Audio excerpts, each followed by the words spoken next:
pagi, sampai jumpa dalam kasih Tuhan kita Yesus Kristus. Kita bersyukur buat penyertaan Tuhan, pemeliharaan Tuhan, perlindungan Tuhan.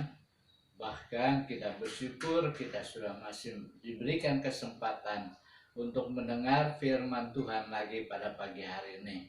Sekalipun masih secara YouTube atau online, tapi kita bersyukur firman Tuhan menjadi kekuatan bagi setiap kita.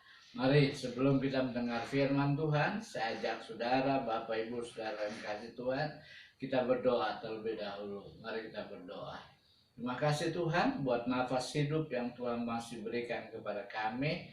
Terima kasih buat kekuatan, kesehatan, anugerah Tuhan yang masih limpah dalam kehidupan kami. Terima kasih buat berkat jasmani, berkat rohani yang Tuhan masih berikan kepada kami. Sehingga pagi hari ini kami ada sebagaimana kami ada. Kami diberikan kesempatan untuk mendengarkan sebagian lagi kebenaran firman Tuhan.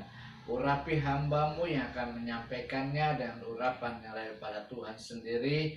Tuhan yang berkata-kata melalui mulut bibir daripada hamba-Mu, sehingga perkataan yang keluar daripada mulut hamba-Mu adalah firman Tuhan yang telah diurapi dengan kuat kuasa Roh-Mu yang kudus.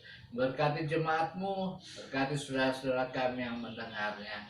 Terpujilah nama-Mu, kami akan buka hati dan pikiran kami. Kami akan mendengar, menyimpan, dan melakukan dalam hidup kami. Dalam nama Tuhan Yesus Kristus, kami berdoa dan mengucap syukur. Haleluya. Amin. Pembacaan firman diambil dalam kitab Kejadian pasal 39 ayat 21 sampai dengan 23. Demikian bunyi firman Tuhan. Tetapi Tuhan menyertai Yusuf dan melimpahkan kasih setianya kepadanya dan membuat Yusuf kesayangan bagi kepala penjara itu. Sebab itu kepala penjara mempercayakan semua tahanan dalam penjara itu kepada Yusuf, dan segala pekerjaan yang harus dilakukan di situ dialah yang mengurusnya.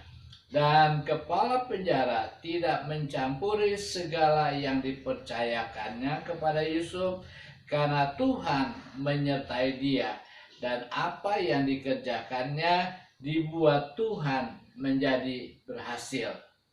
Tema firman Tuhan pagi hari ini adalah menjadi kesayangan. Bapak Ibu saudara yang dikasih Tuhan, kata kesayangan artinya adalah kesukaan. Setiap rumah tangga pasti mempunyai anak kesayangan. Dan untuk menjadi anak kesayangan, maka anak itu harus mempunyai sifat atau karakter yang menonjol dari anak itu. Misalnya taat dan menuruti segala perintah dari orang tuanya.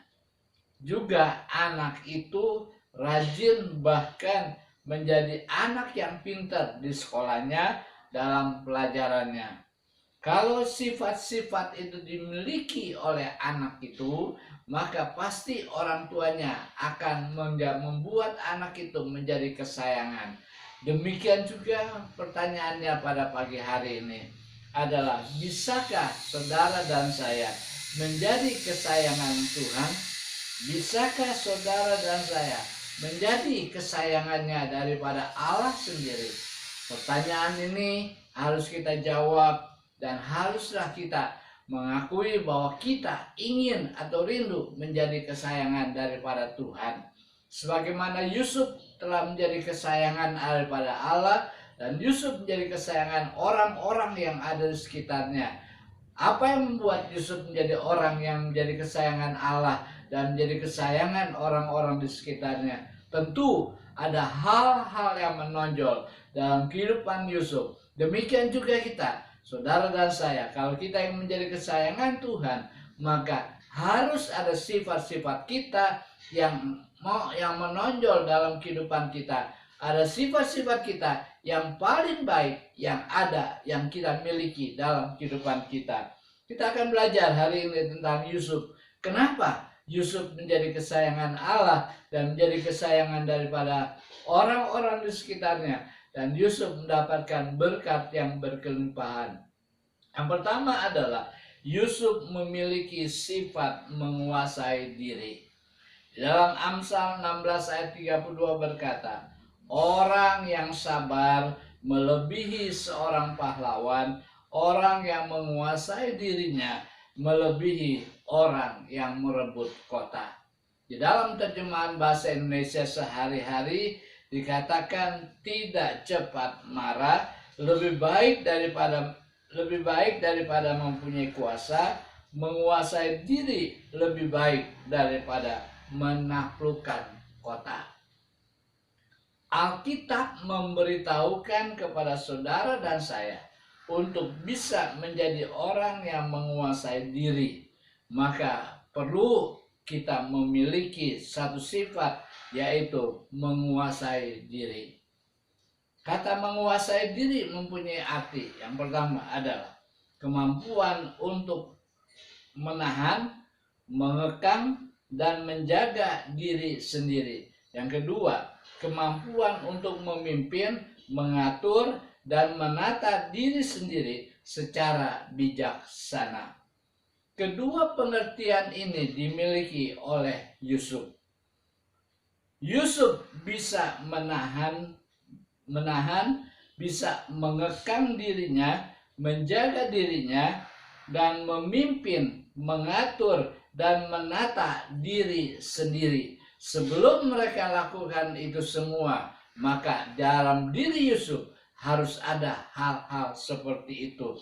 Akibatnya Tuhan melihat, yang kita kenal dengan Jehovah Jireh, Tuhan melihat karakter sifat daripada Yusuf dan mengangkat Yusuf menjadi pemimpin baik dalam penjara maupun setelah keluar dari dalam penjara. Kita tahu Yusuf menjadi seorang pemimpin di negara Mesir pada waktu itu.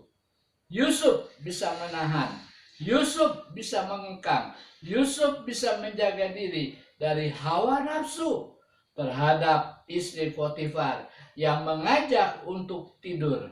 Yusuf bisa menguasai diri dalam keadaan yang memungkinkan Yusuf bisa melakukannya. Tetapi Yusuf bisa menguasai dirinya.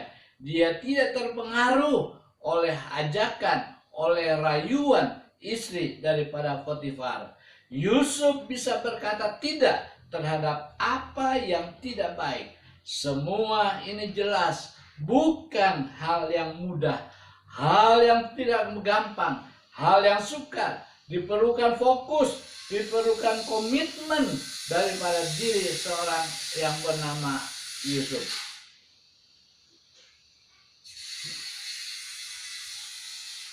Oleh sebab itulah Salomo mengatakan orang yang menguasai diri melebihi orang yang merebut kota. Karena merebut kota memerlukan pertempuran beberapa hari, sedangkan menguasai diri membutuhkan perjuangan yang melelahkan seumur hidup. Bagaimana dengan kita? Hidup yang kita jalani hari-hari ini merupakan hidup yang penuh dengan tantangan, hidup di masa yang sukar, kesulitan dalam bidang ekonomi. Apakah kita memiliki sifat seperti Yusuf yang bisa menahan, mengekang, dan menjaga diri kita dari godaan yang besar, yaitu hawa nafsu, untuk melakukan hal-hal yang dilarang oleh Tuhan. Misalnya, meninggalkan Tuhan, tidak berdoa, tidak membaca firman, mau menuruti rayuan-rayuan gombal dari orang-orang di sekitar kita. Bisakah kita menahan diri? Bisakah kita menjaga diri kita dari segala rayuan-rayuan? Menghadapi tantangan, kesulitan, masalah, jangan pernah menyerah.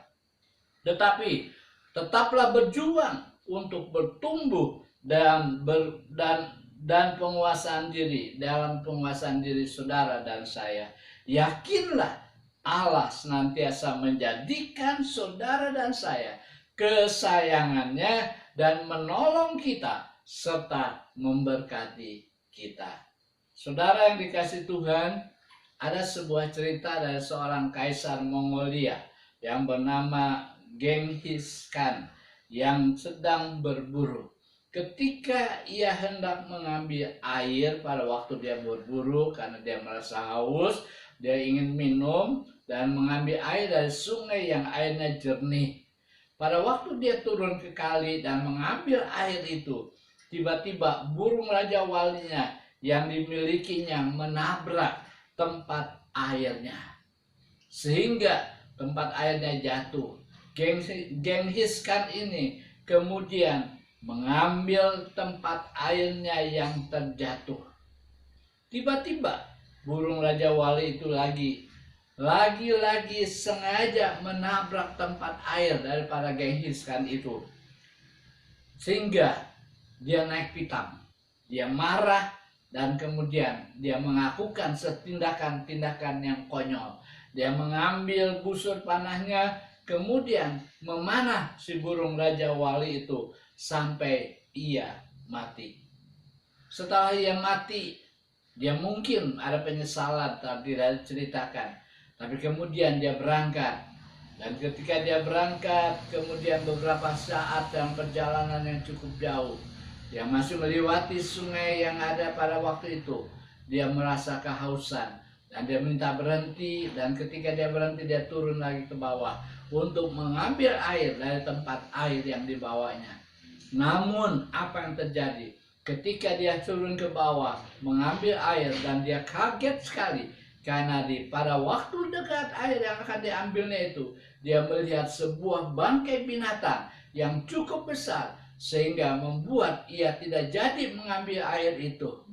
Kemudian setelah itu dia mulai berangkat lagi. Dia mulai merenungkan apa yang telah diperbuat oleh Raja Wali itu.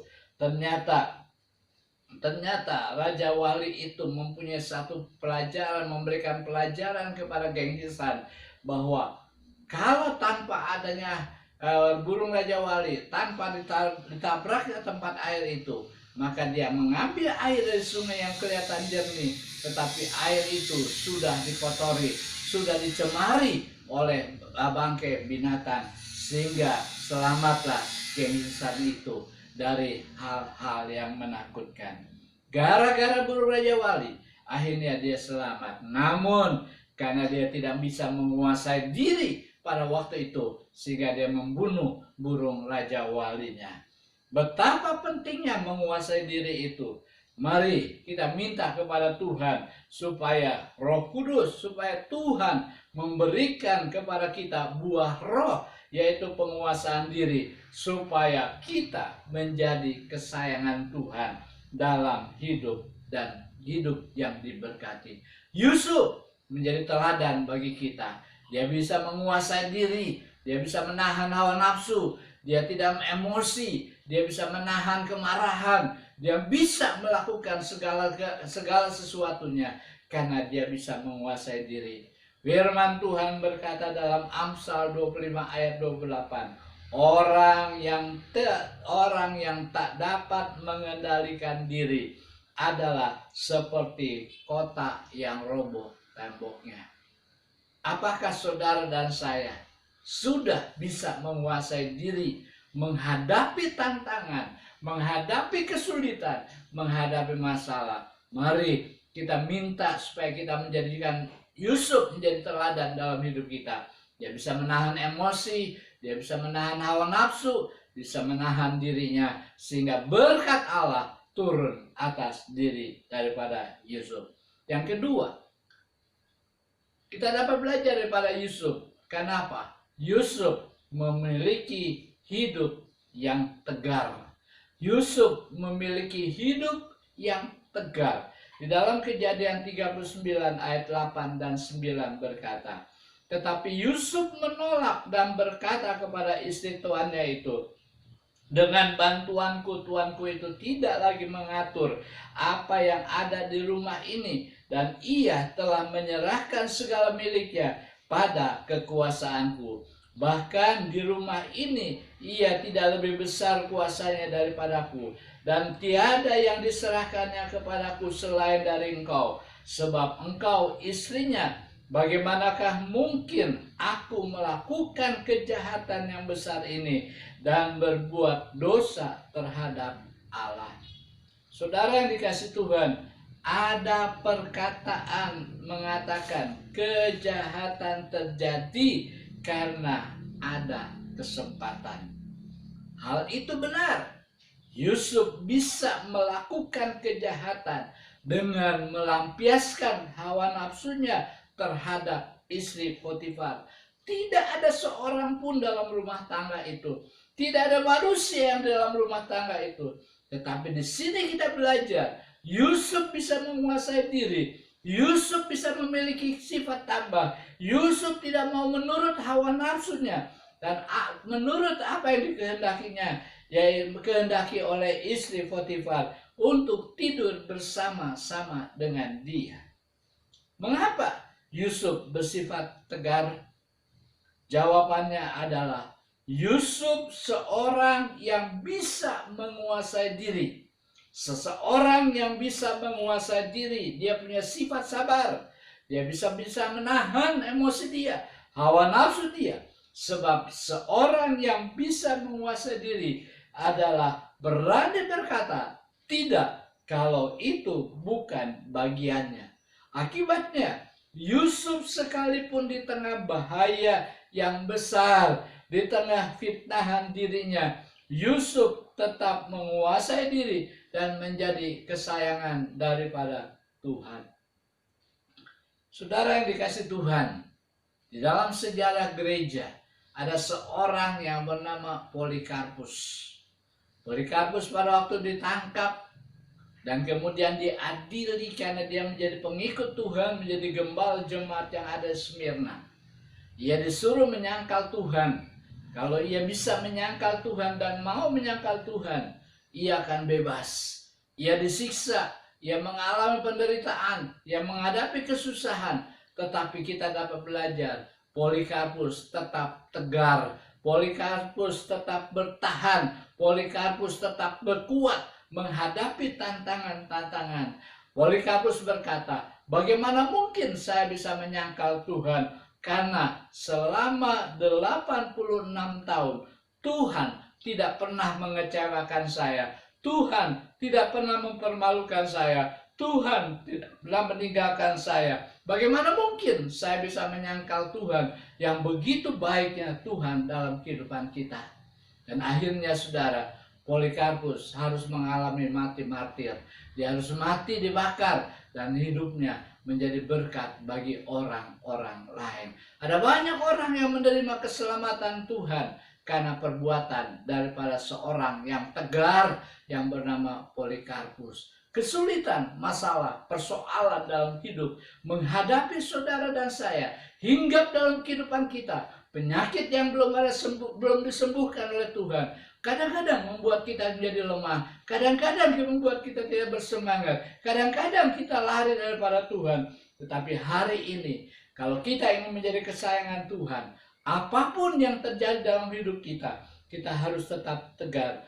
Tuhan menghendaki kita sebagai pengikutnya untuk hidup tegar dalam menghadapi masalah, dalam menghadapi persoalan hidup, dalam menghadapi sakit penyakit dan kesulitan ekonomi, agar saudara dan saya tetap kuat, tetap tegar, tetap optimis, tetap bersemangat di dalam Tuhan, tidak terpengaruh oleh keadaan apapun juga.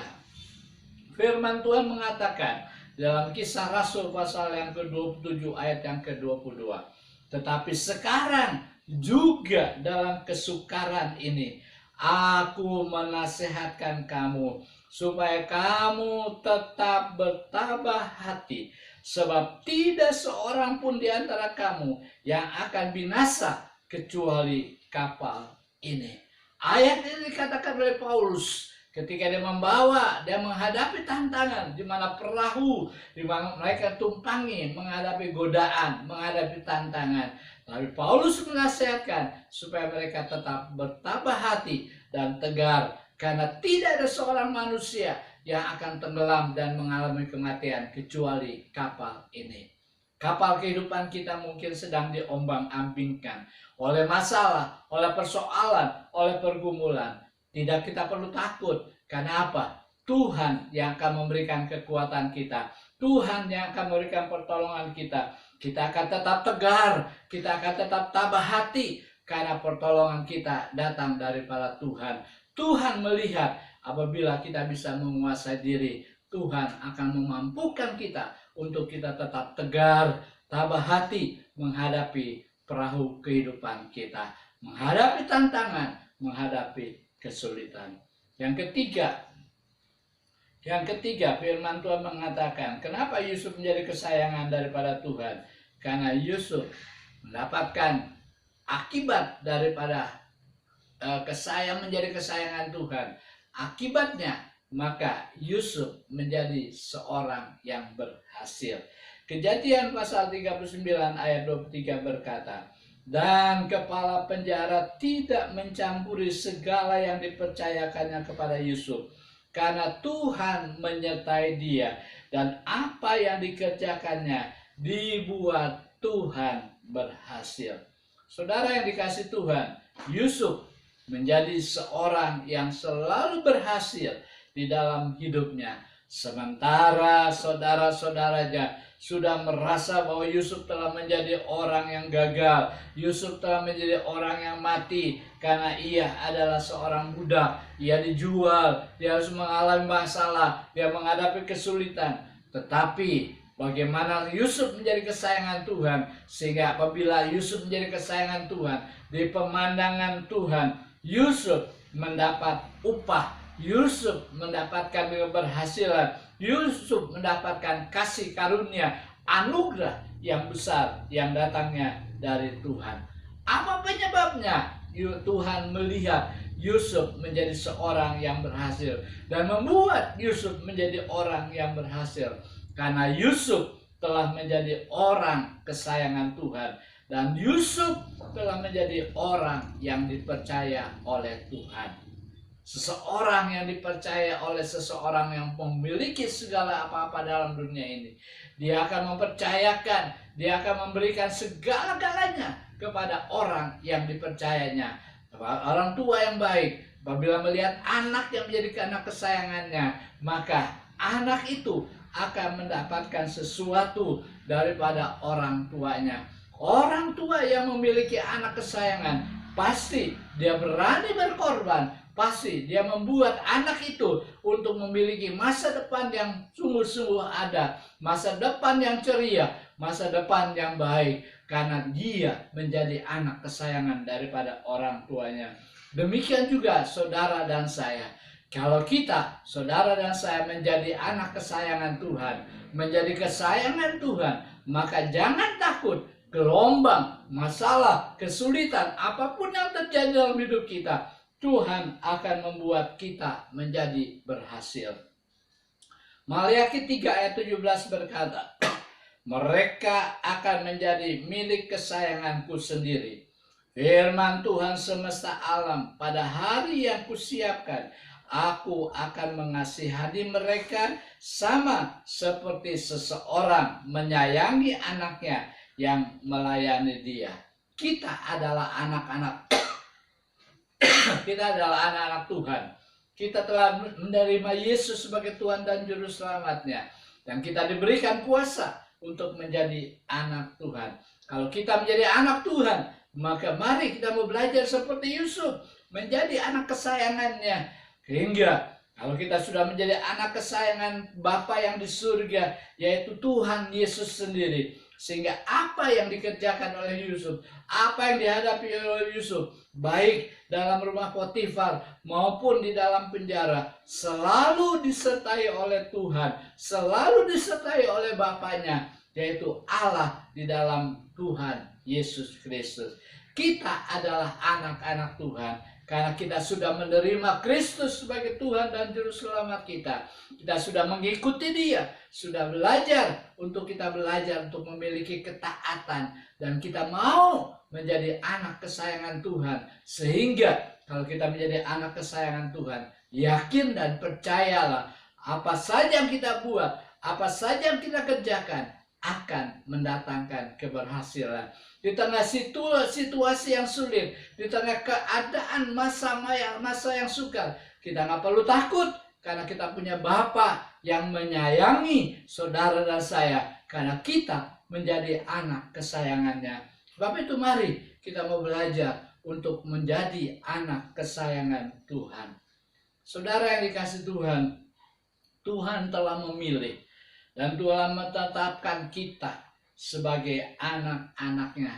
Sebagaimana Tuhan telah memilih Yusuf, menentukan Yusuf, menjadikan Yusuf menjadi seorang anak kesayangan Bapa dan menjadi kesayangan daripada orang-orang di sekitar dia. Dia diberikan kepercayaan untuk melakukan apa saja. Dia diberikan kepercayaan untuk mengerjakan apa saja. Kalau saudara saya seperti Yusuf, maka kita akan diberikan kepercayaan yang penuh. Apa saja yang kita buat akan mendatangkan keberhasilan. Oleh sebab itu tunjukkanlah, tonjolkan dalam diri kita beberapa sifat yang harus kita tonjolkan, harus kita pertunjukkan, harus kita lihatkan kepada Allah dalam kehidupan kita. Yang pertama, kita harus bisa menguasai diri. Yang kedua, kita harus hidup tegar di tengah kesulitan, di tengah badai, di tengah ombak, di tengah masalah. Kita harus tetap tegar, kita tetap kuat. Dan akibatnya, Tuhan akan membuat saudara dan saya menjadi orang-orang yang berhasil. Ayat yang terakhir, Ulangan 14 ayat yang kedua. Sebab engkaulah umat yang kudus bagi Tuhan Allahmu, dan engkau dipilih Tuhan untuk menjadi umat kesayangannya dari antara segala bangsa yang ada di muka bumi ini. Kiranya firman Tuhan pada pagi hari ini menggugah kita, mau memberikan kemampuan kepada kita untuk kita mau menjadi anak kesayangan Tuhan. Karena dengan anak kesayangan Tuhan, apapun persoalan kita, apapun masalah kita, Tuhan pasti membuatkan kita menjadi orang-orang yang berhasil. Tuhan Yesus memberkati firman-Nya. Amin. Mari kita berdoa. Terima kasih Tuhan buat renungan firman Tuhan yang telah kami pelajari bersama-sama. Kiranya firman Tuhan boleh yang telah kami dengar, boleh Tuhan tanamkan dalam meteraikan dalam hati kami. Dan kami boleh belajar untuk melakukannya. Mampukan kami Tuhan mempunyai sifat-sifat yang baik di hadapan Tuhan. Menonjolkan apa yang dapat kami lakukan di hadapan Tuhan. Sehingga kami menjadi anak kesayangan Tuhan. Kami boleh belajar Tuhan untuk kami bisa menguasai diri. Seseorang yang bisa menguasai diri akan hidup tenang. Dan dia akan bersekutu selalu berkomunikasi dengan Tuhan. Berdoa dengan Tuhan. Menghadapi kesulitan apapun juga. Kami boleh tetap tegar, tahan, kuat. Menghadapi segala tantangan yang hidup dalam kehidupan kami. Sehingga pada akhirnya kami menjadi orang-orang yang berhasil. Orang-orang yang diberkati Tuhan, orang-orang yang disertai Tuhan, dalam apapun yang kami lakukan, Tuhan senantiasa menyertai kami. Terima kasih buat kebenaran firman Tuhan. Jadikan kami Yusuf-Yusuf pada akhir zaman, supaya kami menjadi anak kesayangan daripada Tuhan, dan menjadi kesayangan daripada sesama kami manusia. Di mana kami ada, di mana kami hidup, di mana kami bekerja, di mana kami melakukan segala tugas-tugas kami di dalam dunia ini. Terima kasih Bapa, meteraikanlah firman Tuhan dan ajar kami boleh melakukan dalam kehidupan kami. Kami berdoa bagi setiap kami yang sudah mendengarkan firman Tuhan. Engkau tahu masalah mereka, Engkau tahu persoalan mereka, Engkau tahu kebutuhan mereka. Tuhan, jadikan mereka menjadi anak-anak kesayangan Tuhan, sehingga pada akhirnya mereka menjadi orang-orang yang berhasil dalam Tuhan dan orang-orang yang diberkati oleh Tuhan. Kami berdoa bagi bangsa dan negara kami. Tuhan, kami berdoa bagi presiden kami, wakil presiden, para menteri, para pejabat. Biarlah ajar kepada mereka takut akan Tuhan dalam mengurus masalah persoalan, dalam menghadapi tantangan-tantangan virus corona yang masih merajalela. Tuhan berikan hikmat kepada mereka. Belas kasihan-Mu turun atas negara kami Indonesia. Tuhan cabut, Tuhan angkat virus corona daripada tengah-tengah bangsa kami, sehingga bangsa kami dapat dipulihkan, kami hidup normal kembali sesuai dengan kehendak dan rencana Tuhan. Berikan ketabahan, berikan kekuatan kepada Presiden dan Wakil Presiden dalam menjalankan tugas untuk memerintah negara kami. Ampuni rakyat kami Tuhan, dari Sabang sampai dengan Merauke. Terpujilahkan nama-Mu. Dan sekarang saudaraku yang dikasihi Tuhan, terimalah berkat daripada Allah. Tuhan memberkati dan melindungi engkau. Tuhan menyinari engkau dengan wajah-Nya dan berikan kau kasih karunia. Tuhan menghadapkan wajah-Nya kepadamu dan memberikan kau damai sejahtera. Kasih karunia daripada Allah Bapa bersama dengan Roh Kudus menyertai saudara-saudara sekalian sekarang sampai selama-lamanya. Haleluya. Amin. Selamat pagi, Tuhan Yesus berkati. Sampai minggu yang akan datang. Amin.